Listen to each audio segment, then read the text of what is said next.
Next question వచ్చేసి అంటరానితనానికి వ్యతిరేకంగా గబ్బిలం అనే గ్రంథాన్ని రచించింది ఎవరు అని చెప్పేసి అడుగుతా ఉన్నాడండి.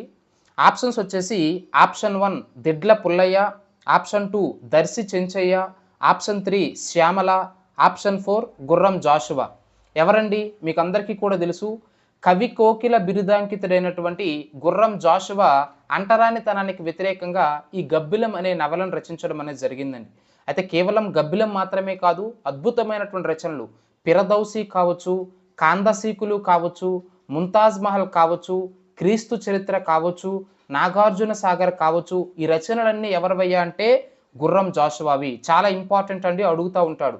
ఫిరదౌసి, కాందసీకులు, ముంతాజ్ మహల్, క్రీస్తు చరిత్ర, నాగార్జున సాగర్, ఇప్పుడు చెప్పుకున్న గబ్బిలం, ఇవన్నీ ఎవరి రచనలు అంటే గుర్రం జాషువావి. అయితే అదర్ ఆప్షన్స్ కనుక మనం గమనించినట్లయితే దిడ్ల పుల్లయ్య అని చెప్పేసి చెప్తా ఉన్నాం. ఈయన దళిత ఉద్యమంలో భాగంగా ఆది ఆంధ్ర అనేటటువంటి పత్రికను ప్రచురించినటువంటి వ్యక్తి ఎవరయ్యా అంటే దిడ్ల పుల్లయ్య అండి. అదేవిధంగా దర్శి చెంచయ్య అంటున్నాం. మీకు తెలుసు, ఆంధ్ర ప్రాంతం నుంచి గదర పార్టీలో చేరినటువంటి ఏకైక ఆంధ్రుడు ఎవరయ్యా అంటే ఈ యొక్క దర్శి చెంచయ్య.